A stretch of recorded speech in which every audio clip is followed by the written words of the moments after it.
Le 3 juin dernier, lors de la traditionnelle conférence de presse mensuelle de la DIRPA, le colonel-major Souleymane Dembélé a indiqué que les FAMA ne constataient pas de blocus à Boni et que dans cette ville, l'armée avait sa réalité et les populations la leur.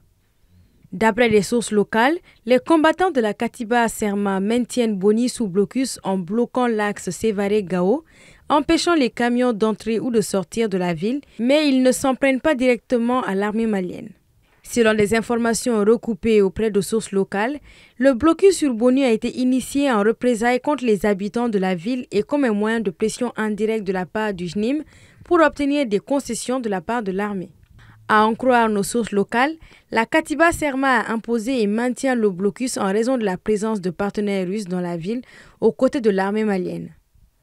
Après les discussions avec des émissaires de la ville, les combattants de la Katiba Serma ont exigé le départ des partenaires russes de la zone comme principale condition pour la levée du blocus. Mais pas que. Ils exigeraient également, selon nos informations, que les populations de Boni se mobilisent pour obtenir la libération de leurs hommes à chaque fois qu'ils sont capturés par l'armée et qu'elles cessent toute collaboration avec les FAMA. Des conditions que les habitants de Boni ne peuvent satisfaire. Je cite. Jusque-là, toutes les voies de négociation n'ont rien donné.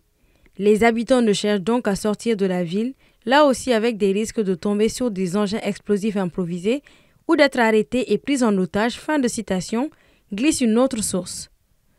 Outre la présence des partenaires russes à Boni qui dérangent les terroristes de la Katiba Serma, le groupe serait influencé selon nos sources par les positions de certains de ses membres étrangers très radicaux.